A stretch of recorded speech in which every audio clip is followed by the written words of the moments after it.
Hello students, welcome to perfect mathematics classes. मैं आपका math guru engineer Rakesh Kumar, ex faculty of Resonance Kota. बच्चों, हम लोग कॉम्प्लेक्स नंबर में पिछले क्लास में पोलर फॉर्म में लिखने के लिए सीखे थे। किसी भी कॉम्प्लेक्स नंबर को पोलर फॉर्म में कैसे लिखा जाता है उसको हम लोग डिस्कस किए थे, प्रॉब्लम बनाए थे। अब आइए यूलर्स फॉर्म कैसे लिखते हैं उसको देखते हैं किसी भी कॉम्प्लेक्स नंबर को। तो आज के क्लास में टीएमसी यूलर्स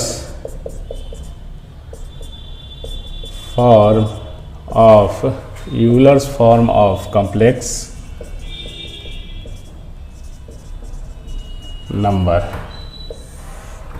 बाबू, ये एक्चुअली एकदम आईआईटी का सिलेबस है, लेकिन अच्छा है, इसको पढ़ना चाहिए। आपका जो बेसिक बुक है NCERT, R D Sharma, R S Agarwal सब में नहीं दिया हुआ है, इसलिए इसको ध्यान से देखिए। जैसे देखो, कॉम्प्लेक्स नंबर को हम लोग z is equal to x plus i y लिखे तो ये कार्टेशियन या अलजेब्रिक फॉर्म कहलाता है। अलजेब्रिक फॉर्म या कार्टेशियन फॉर्म, ठीक है। इसी z को, कॉम्प्लेक्स नंबर को अगर हम ऐसे लिखते हैं cos theta plus i sine theta, तो ये पोलर फॉर्म कहलाता है। पोलर या ट्रिगोनोमेट्रिक फॉर्म, पोलर या ट्रिगोनोमेट्रिक फॉर्म। इसी कॉम्प्लेक्स नंबर को अगर हम लोग z इज इक्वल टू, ये r है, r यहाँ पे क्या होता है, वेयर अंडरस्टूड है कि r इज इक्वल टू, ये r जो होगा, ये कॉम्प्लेक्स नंबर जो होगा उसी का मॉडुलस, तो मॉड z। एंड थीटा क्या होता है बच्चा लोग, argument of this complex number z। इधर z1 होता है तो z1 लिखते हैं ऐसे करके, ठीक है। और यूलर्स जो फॉर्म है उसमें कॉम्प्लेक्स नंबर को ऐसे लिखते हैं, z, r को r छोड़ देंगे, ई i theta, E i theta, तो ये यूलर्स फॉर्म हो गया। E i theta, Euler form. अगर इसको सिंप्लीफाई करेंगे तो z is equal to r, e i theta का मतलब cos theta plus i sine theta. ये क्लियर।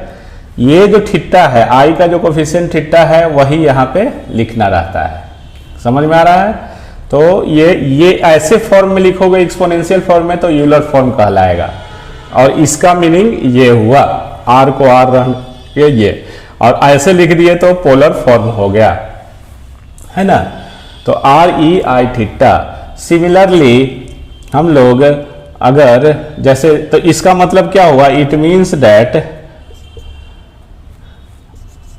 मीन्स दैट अगर हम z बराबर R E minus i theta लिख रहे हैं तो इसको पोलर में कन्वर्ट करेंगे, इन पोलर में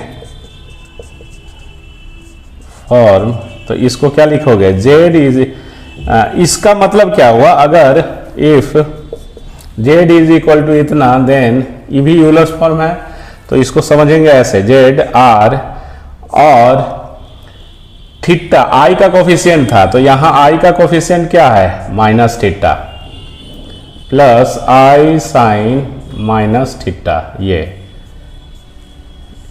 ऐसे करके। तो z बराबर आर ई का पावर माइनस आई थीटा का मतलब ये हो गया, क्लियर।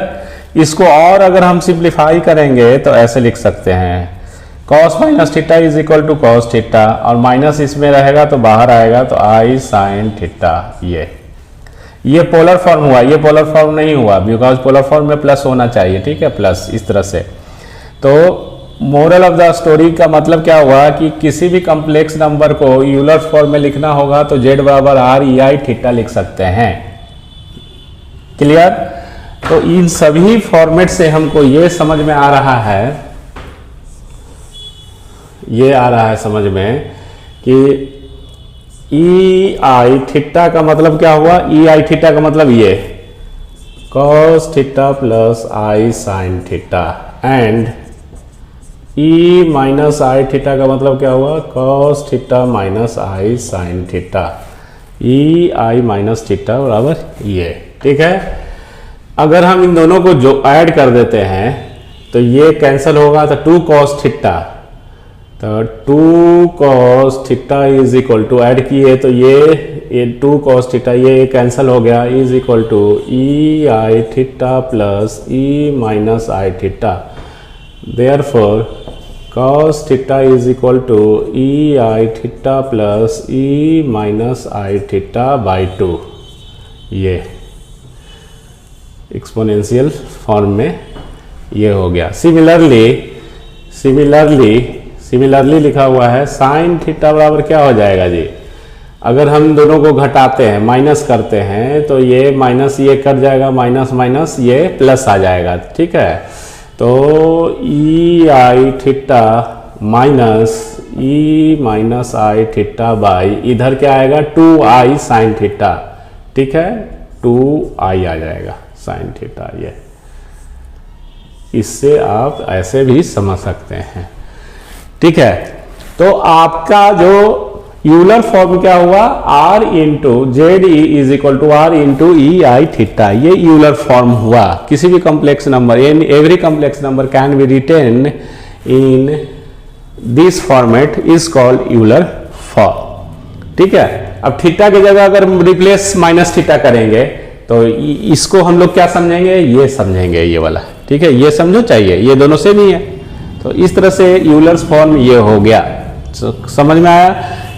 जैसे मान लो एग्जाम्पल, अगर पोलर फॉर्म है, एग्जाम्पल में इफ मान लेते हैं z is equal to 2 cos pi by 4 plus i sine pi by 4 है। अब इसको कन्वर्ट करना है पोलर यूलर फॉर्म में लिखना है। ठीक है, तो इन यूलर फॉर्म क्या होगा, यूलर फॉर्म में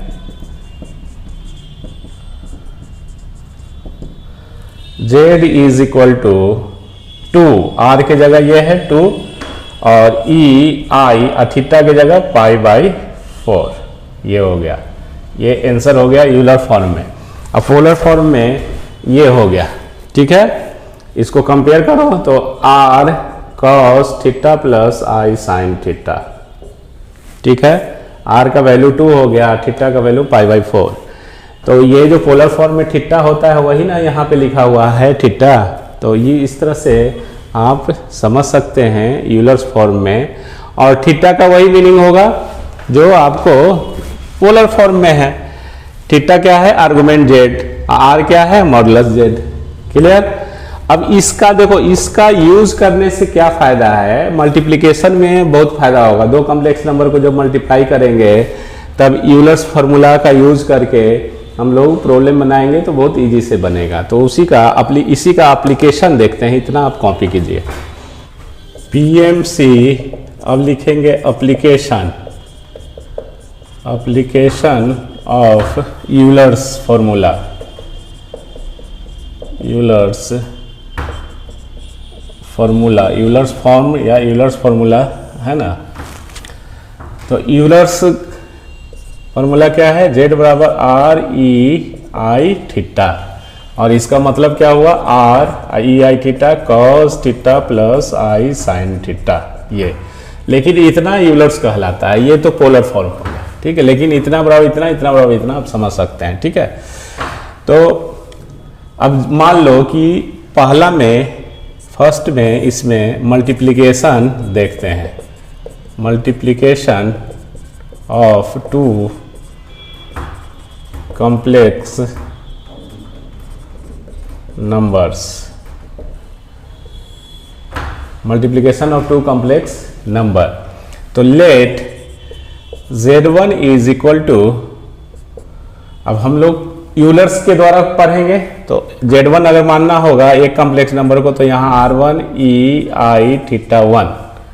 ठीक है, and z2 is equal to r2 e i theta 2।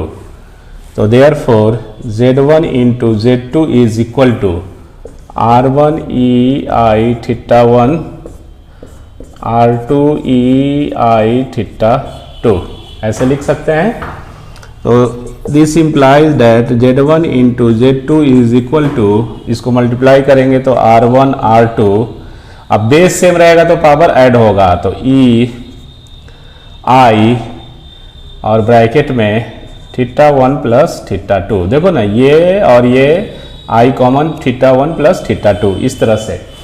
अब हम लोग जानते हैं एक चीज ये ध्यान रखना है कि ये भी पोलर फॉर्म हो गया कॉम्प्लेक्स नंबर का, तो ये जो रिप्रेजेंट करेगा ये इसमें क्या क्या पॉइंट्स है मल्टीप्लिकेशन, देखिए कितना इजी से लिखा गया मल्टीप्लिकेशन, कि दो कॉम्प्लेक्स नंबर का अगर मल्टीप्लिकेशन करना है तो आप ऐसे, इसको पोलर फॉर्म में कैसे लिखेंगे तो ये समझिए, Z1 Z2 is equal to R1 R2 e i theta को क्या लिखते हैं जी, थीटा है, तो ब्रैकेट में cos थीटा, थीटा की जगह theta 1 plus theta 2 plus I sine theta 1 plus theta 2।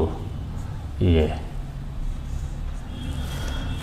कितना जल्दी निकल गया इससे मल्टीप्लिकेशन, ट्रेडिशनल मेथड से भी देखेंगे कितना लेंदी आएगा आपको।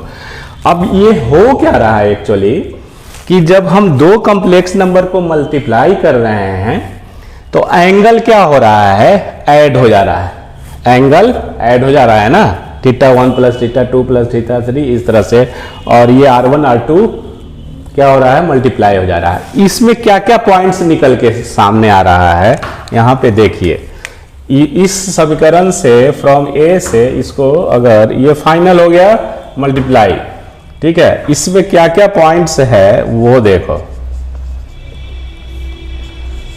सबसे पहले R1 R2 क्या है, जैसे इसमें R1 क्या होता था, अगर ऐसे लिखा हुआ है कोई पोलर फॉर्म में तो वेयर ऐसे समझ सकते हैं, R1 क्या होता है जी, मॉडुलस ऑफ Z1, और R2 क्या होता है,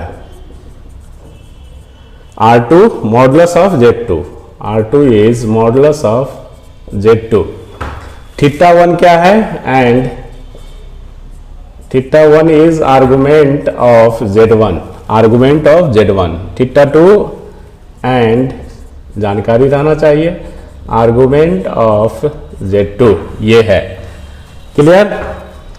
तो इस तरह से पहला पॉइंट क्या नजर आया आपको, इससे भी आप लिख सकते हो, ये क्या हो गया, एक सिंगल आर समझो, तो R1 R2 modulus of Z1 Z2, तो R1 R2 is equal to modulus of Z1 Z2, ठीक है।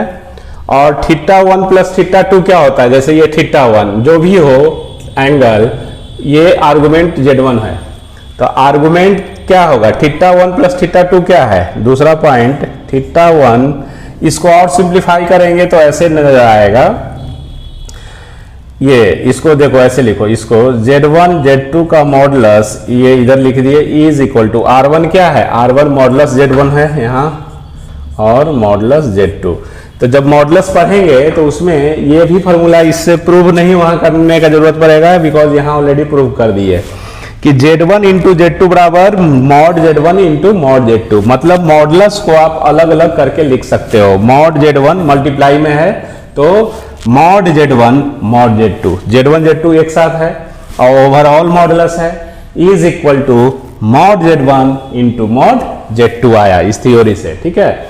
इसमें दूसरा पॉइंट से और क्या नजर आ रहा है आर्गुमेंट के बारे में, अगर हम लोग देखते हैं सीखते हैं तो सेकेंड पॉइंट और ये नजर आएगा यहां से, थीटा 1 प्लस थीटा 2, ये बोलो चाहिए बोलो, ठीक है। थीटा 1 प्लस थीटा 2 क्या होता है, theta 1 plus theta 2 is equal to क्या है, थीटा 1 प्लस थीटा 2 क्या है जी, थीटा जो होता है ये आर्गुमेंट होता है, तो आर्गुमेंट ऑफ जेड, तो theta 1 plus theta 2 is argument of Z1 into Z2, तो argument is Z1 into Z2, therefore और क्या ये हो गया, फॉर्मूला बन गया Z1 Z2 is argument of Z1 Z2, इसको इधर लिख दिए, थीटा 1 क्या होता है, आर्गुमेंट Z1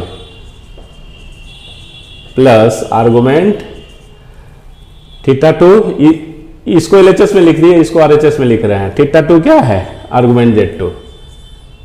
ये तो ये भी एक फॉर्मूला नजर आ गया। आर्गुमेंट का जब प्रॉपर्टीज लिखेंगे तो आप वहां पे ये प्रूव करने की जरूरत नहीं है। तो आर्गुमेंट का प्रॉपर्टीज ना लॉगरिथम के प्रॉपर्टीज जैसा होता है, जैसे log mn बराबर log m plus log n। तो आर्गुमेंट Z1 Z2 बराबर argument Z1 plus argument Z2, ये प्रूव होते हुए जा रहा। तो मल्टीप्लाई देखें कि कितना आसान है। जब भी आपको अगर दो कॉम्प्लेक्स नंबर का मल्टीप्लाई करना होगा तो यूलर फॉर्म में लिख के मल्टीप्लाई करो। इससे क्या फायदा होता है कि मल्टीप्लिकेशन में बेस सेम होने के कारण ये पावर जुड़ गया तो इजी हो गया, है ना। तो इसीलिए इसको हम लोग यूलर फॉर्म से ही मल्टीप्लाई करते हैं। ट्रेडिशनल फॉर्म मैंने पोलर फॉर्म में रख के मल्टीप्लाई कीजिएगा तो बहुत लेंदी आएगा। जैसे देखिए सेकेंड मेथड क्या है, देख लीजिए। सेकेंड मेथड मल्टीप्लाई का लेट पोलर फॉर्म में रख के मल्टीप्लाई करते हैं, जो आपके बुक में दिए हुए हैं, वो बहुत लेंदी है। ये तो एक लाइन में मल्टीप्लिकेशन आ गया।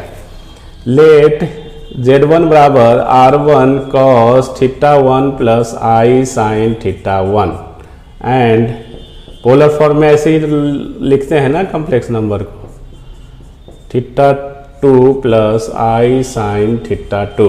क्लियर। तो इसलिए Z1 Z2 is equal to R1 cos θ1 plus I sin θ1, ये हो गया। और ये वाला लिखेंगे R2 cos θ2 plus I sin θ2। एक तो ये लिखने में कितना लेंदी लग रहा है, ये लिखने में कितना शॉर्ट है ना।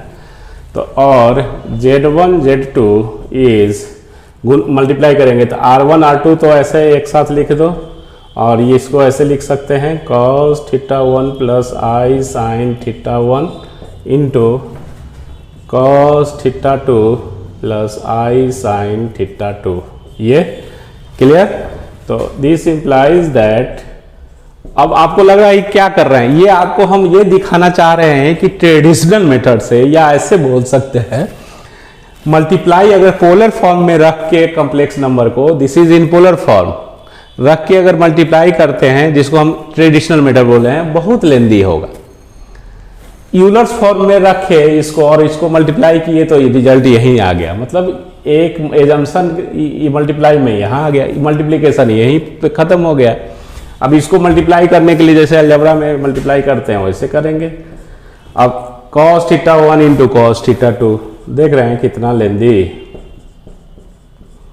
Plus this into this I sin θ2 into cos θ1 plus I into this one I sin θ1 into cos θ2 plus I into I square sin θ1 into sin θ2। ये ऐसे इतना मल्टीप्लाई कर रहे हैं। तो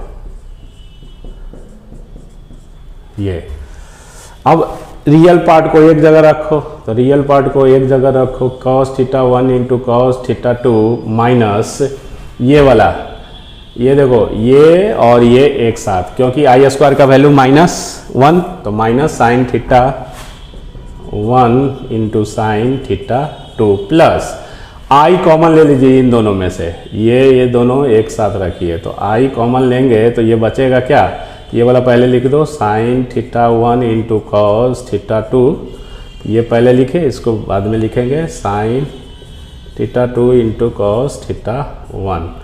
ये ऐसे, ये कर्ली ब्रैकेट दे दीजिए। क्लियर, इतना तक समझ में आ रहा है। और Z1 Z2 is equal to R1 R2, और इसका फॉर्मूला क्या होता है जी, cos A plus B angle cos, आप लोग को सब बेसिक मैथ में बताया हुआ है। ये cos A इंटू cos B minus sine A into sine B बराबर cos A प्लस B। ये क्लियर। और प्लस I, और इसका formula sine A plus B, ये sine A plus B, sine A into cos B, cos A into sine B, तो sine A plus B का ये formula. अब आप देखिए कि इतना सारा ये ऐसे मल्टीप्लाई करके एडजस्ट किया गया, और आपको ये मल्टीप्लाई करके ये और तुरंत ऐसे लिख दिए। तो ये इजी होता है, जब भी आपको दो कॉम्प्लेक्स नंबर को मल्टीप्लाई करने के लिए होगा तो यूलर्स फॉर्म में मल्टीप्लाई करेंगे। और मोरल ऑफ द स्टोरी क्या हुआ कि जो दो कॉम्प्लेक्स नंबर को मल्टीप्लाई करते हैं तो एंगल का समेशन होते जाता है। समझ में आ रहा है ना? तो इसका प्रॉब्लम बनाते हैं, एग्जांपल देखते हैं तो और क्लियर होगा। इतना कॉपी कीजिए। जैसे प्रॉब्लम को सोल्व करते हैं, write the product of two complex number 2 cos pi by 4 plus I sin pi by 4 into 4 cos pi by 3 plus sin pi by 3। Angle दोनों सेम ही होगा। ये अब इन दोनों को मल्टीप्लाई करना है, ठीक है? तो सॉल्यूशन, तो लेट इसको z मान लो, let z is equal to इतना, तो z बराबर, अब ये 4 इंटू 2 8 हो गया। और अभी हम लोग देखें यूलर से क्या आया कि एंगल ऐड हो जाता है, तो cos पाई बाई 4 मल्टीप्लाई करने नहीं जाएंगे, डायरेक्ट लिख देंगे पाई बाई 3, आपको टेक्निक बता दिए हैं, plus I sign pi by 4 plus pi by 3। ये हो गया इसका सॉल्यूशन मल्टीप्लाई किए तो z is equal to 8 cos, अब पाई ये कितना आ जाएगा 7 pi by 12 plus I sine 7 pi by 12। ये आपका आंसर, फाइनल आंसर हो गया। ये z is equal to, angle क्या होता है, ऐड होता है। अगर मान लो कि प्रोसेस से जाओगे, है ना, तो एक्सप्लेन में अगर जाएंगे, एक्सप्लेनेशन में, तो लेट z बराबर, इसको हम मान लो 2 और इसको क्या लिखेंगे एक्सपोनेंशियल में, e i pi by 4 Euler's form में, इनटू इसको 4 और कॉस इसको एक्सपोनेंशियल i और पाई बाई 3, ये लिखते हैं ऐसे। तो और z is equal to 4 into 2 8 और e i कॉमन होगा, बेस सेम रहता है तो पावर जुटेगा, i कॉमन, तो pi by 4 plus pi by 3। ये z is equal to 8 e i 7 pi by 12। ये ठीक है। अब इसको पोलर फॉर्म में लिख देंगे। इन पोलर फॉर्म क्या होगा, इन पोलर फॉर्म, ये एक्सपोनेंशियल फॉर्म है, पोलर फॉर्म में क्या हो गया z 8। अब इसको कॉस के टर्म में, कॉस और साइन के टर्म में लिखते हैं पोलर फॉर्म में, ई आई थीटा, तो theta 7 pi by 12 plus i sine theta. ये पोलर फॉर्म हो गया। तो किसी कॉम्प्लेक्स नंबर का प्रोडक्ट अगर पोलर फॉर्म में लिखना होगा तो पहले यूलर्स से हम लोग मल्टीप्लाई कर लेंगे, और जब यूलर्स का फाइनल आ जाएगा सिंप्लीफाई करने के बाद, मल्टीप्लाई करने के बाद, तो इसको पोलर फॉर्म में ऐसे लिखते हैं क्योंकि थीटा ये है, तो यहाँ थीटा थीटा ये। अब एप्लीकेशन में हम लोग पढ़ रहे हैं, तो दूसरा है division, division of two complex numbers. जैसे लेट z1 वही मानेंगे यूलर्स में, r1 e i theta 1 and plus से वाला माना जाता है, माइनस वाला नहीं, z2 r2 e i theta 2। तो देयरफॉर हमको निकालना है z1 बाई z2 बराबर वाट, ये निकालना है, ठीक है, डिवीज़न। तो z1 by z2 is equal to लिख सकते हैं r1 e i theta 1 by r2 e i theta 2, ये, और z1 by z2 is equal to r1 by r2, ये हो गया e i थीटा 1 इंटू, इसको ऊपर ले जाएंगे तो e minus i theta 2। Clear? और this implies that Z1 by Z2 is equal to R1 by R2, R1 by R2। अब बेस सेम रहेगा तो पावर ऐड हो जाएगा, तो EI θ1 माइनस θ2। समझ में आया? इतना क्लियर? ये हो गया, ये डिवीजन हो गया। ऐसे ट्रेडिशनल मेथड से जाते मतलब पोलर फॉर्म में रख के तो रेशनलाइज करना पड़ता, बहुत लेंदी होता। अब इसको पोलर फॉर्म में लिखना है तो आराम से लिख सकते हो। अच्छा, इसमें क्या क्या पॉइंट्स नजर आ रहा है इसको सीखते हैं। ये आंसर हो गया मल्टीप्लाई का, डिवीजन का, ठीक है। Provided Z2 should not be equal to 0 होना चाहिए, ठीक है। अब इसमें पॉइंट्स क्या क्या नजर आ रहा है ये देखिए, लिखिए पॉइंट्स में फर्स्ट में ये देखो पोलर फॉर्म हो गया है ना। इसको कंपेयर करो ना जी, इसको कंपेयर कर लो, compare with standard form, compare with standard Euler's form Z is equal to REI theta. Clear? तो R का वैल्यू R1 बाई R2, तो हम लोग जानते थे कि R क्या होता था, मॉडुलस ऑफ Z। तो R की जगह R1 by R2, R1 by R2 क्या होता है, R क्या था, मॉडुलस ऑफ Z, तो Z की जगह ये Z1 बाई Z2।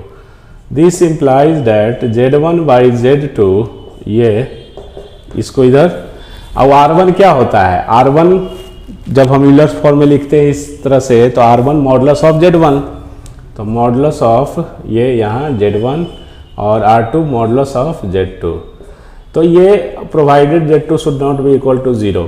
तो ये एक प्रॉपर्टीज आ गया मॉडुलस का कि जब Z1 बाई Z2 एक साथ अगर मॉड में है तो इसको आप अलग अलग भी मॉडुलस लगा सकते हैं, जैसे कि लीनियर इनइक्वेशंस के मॉडुलस में हम लोग पढ़े थे अलजेब्रिक में, ठीक है। तो कॉम्प्लेक्स नंबर में भी ऐसे ही है, अलग अलग आप कर सकते हो। ओवरऑल Z1 बाई Z2 का ओवरऑल मॉडुलस है तो mod Z1 upon mod Z2। ये पहला पॉइंट निकल के आ गया, ये प्रूव भी हो गया। मॉडुलस में प्रॉपर्टीज को प्रूव करने की जरूरत नहीं है बिकॉज यहाँ सब प्रूव होते जा रहा है। सेकेंड में थीटा क्या होता था, आर्गुमेंट Z, तो थीटा के जगह क्या है, थीटा के जगह थीटा माइनस θ1 माइनस θ2, ये क्या होता है, argument of this complete theta argument Z, तो θ1 माइनस θ2 आर्गुमेंट ये आर्गुमेंट Z1 बाई Z2। तो इसको ऐसे पहले लिखो, argument Z1 by Z2 is equal to θ1 क्या होता है, आर्गुमेंट ऑफ Z1। इसमें जब ऐसा लेते हैं तो θ1 आर्गुमेंट ऑफ Z1 होगा माइनस आर्गुमेंट ऑफ Z2, ये। तो इस तरह से आप देख रहे हैं कि एकदम लॉगरिथम जैसा आर्गुमेंट का प्रॉपर्टीज है कि नहीं, log m by n by log m minus log n। Clear? तो दो तरह से डिवीजन और मल्टीप्लिकेशन में आपको यूलर्स फॉर्म में रख के प्रॉब्लम को सोल्व करेंगे, मल्टीप्लाई करेंगे, डिवाइड करेंगे तो इजी होगा। एडिशन और सब्ट्रैक्शन में इजी नहीं होगा। मल्टीप्लिकेशन में इसलिए इजी हुआ कि यूलर्स फॉर्म में एक्सपोनेंशियल फंक्शन होता है, तो मल्टीप्लाई जैसे ही करते हैं तो बेस सेम रहने पे पावर जुड़ जाता है तो सिंपल हो गया, है ना। डिवीजन में वही हालत है, बेस सेम है, पावर जुड़ गया माइनस साइन के साथ, तो ये आपको बेनिफिट होता है इससे। चलो बच्चों, आज की क्लास के लिए इतना ही। नेक्स्ट